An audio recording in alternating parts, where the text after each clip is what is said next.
A lot of people aren't going to like this one, but making millions doesn't have to take you decades of hard work. Sure, being a millionaire in your 50s is alright, but being a millionaire when you're younger is far better. Take it from someone who's experienced both. And no, I wasn't born into a rich family, quite the opposite. The odds were stacked against me. I was a ginger, working class kid without a penny to his name. So if I can build wealth in a relatively short amount of time, then you can too. This isn't going to be one of those generic videos about investing in index funds and getting rich when you're old and grey. I'm going to be taking you through the actual moments in my life where I uncovered the truth behind building wealth from nothing. From the moment you step foot into school, they try to control your ambition. And one memory that stands out to me was sitting in a lecture theatre just like this one. The teacher asked us to write down our dream job, our dream car and our dream house. I was really excited, so I wrote down business owner, Ferrari and mansion. She then said life is going to be tough, so I'm going to break the hard news to you now.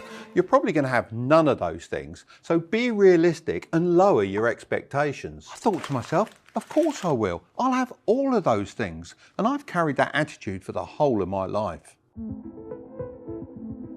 If you allow the system to crush your hopes and dreams, you'll never be able to create wealth from nothing. Look, this isn't some fluffy mindset BS. If you can't even believe something is possible, then how on earth are you going to do the work required to become wealthy? Most people give in to the pressure of being realistic and end up joining the crowd, and then they discourage the next generation from following their hopes and dreams. But you can decide to break the cycle, just like me in that lecture theatre. So if you want to do this, then you firstly need to be very careful about who you listen to. I'm not just referring to those fake gurus on social media. I'm also talking about the people in your life who give their unsolicited advice. While your friends and parents may have good intentions, if they haven't built a large sum of wealth, why would you listen to them when it comes to making money? Secondly, you need to learn to think from multiple angles when trying to solve problems. Most people will come across an obstacle that they've been told is impossible for them to conquer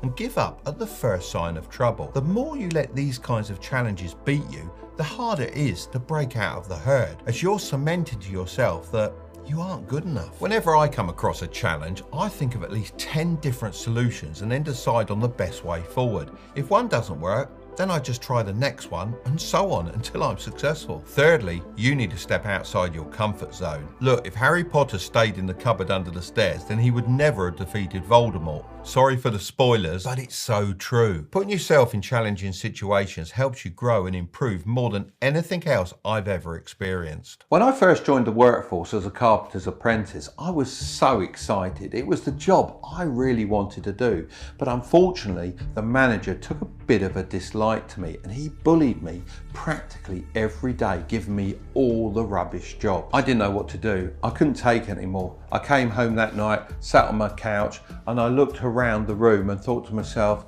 what have I got to lose? I've got no child or wife to look after. I'm 20 years old. I've got to make this decision. Sure, I'm scared of quitting a job. Of course you're scared, but I knew that was the best thing for me. So I quit the very next day.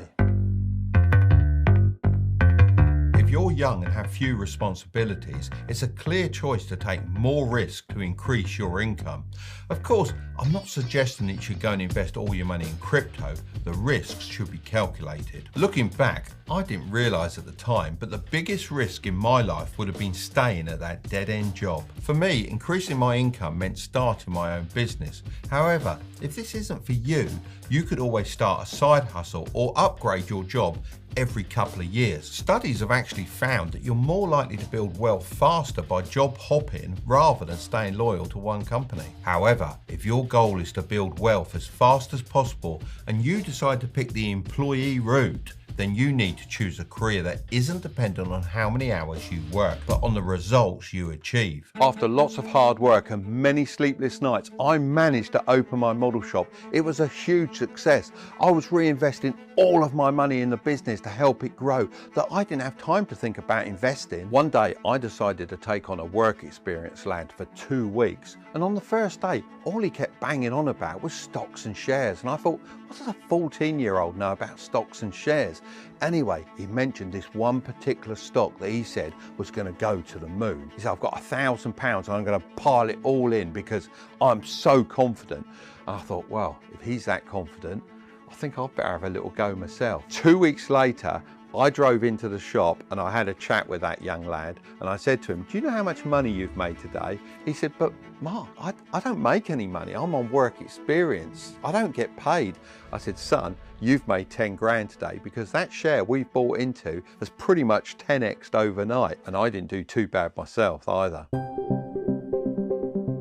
If you want to build your wealth, then you need to start sooner rather than later. The reality is, the longer you wait to start investing, the more difficult it's going to be, because the more time you allow for your money to grow, the more money you'll eventually have. I mean, check out this study by Fidelity, which shows that if you missed the 5 best trading days over the past 4 decades, you'd have reduced your long-term gains by 38%. Even worse, if you'd missed the 10 best days, you'd have lost out by 55%. So I'd strongly suggest getting in the habit of investing your money for the long term in the stock market. But don't be as crazy as I was when I first started. Do your research and invest in the stocks you believe in long term. So what should you look for when deciding where to invest your money? Well, firstly, when choosing an investment platform, it's important to make sure it has smooth and easy to use chart features. You may think this isn't important, but I can't stress enough how many times I've struggled with clunky apps while trying to track the growth of my investments. Having a wide range of stocks and ETFs to invest in is also important for diversification and reducing risk. It allows you to spread your investments across different sectors and asset classes. Another thing I'd suggest to look for is paper trading.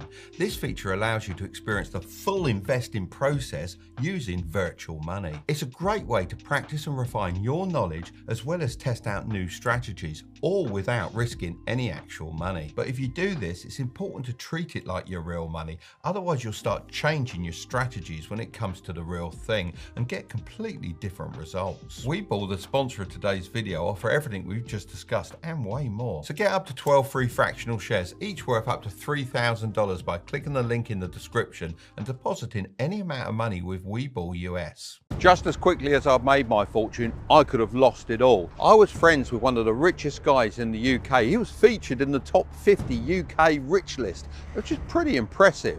And we used to go to his parties. He used to have these great firework parties at his mansion. And one night I sat down and had a coffee with him. I said, how do you make this sort of money just from a business? He said, Mark, I don't make that much money from my businesses. I make money from leveraging my investments. And he said, I'm part of an investment group.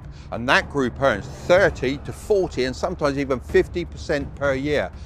You know, I sat there and I thought to myself, this sounds too good to be true. So there was no way I was going to get involved. Around 2 to 3 months later, that group went under. It took everyone out. Because they were leveraged, they lost considerably more than they'd actually got invested. This isn't even his house. He lost it all.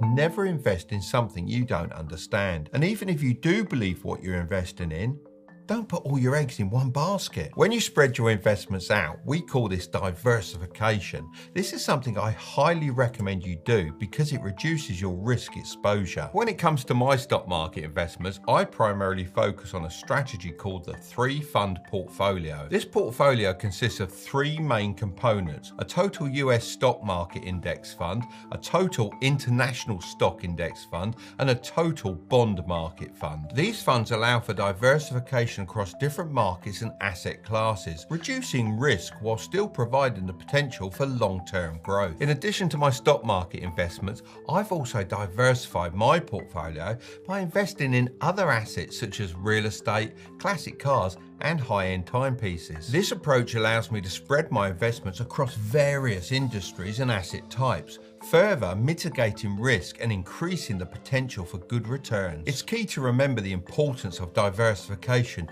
not only in investments, but also when making money.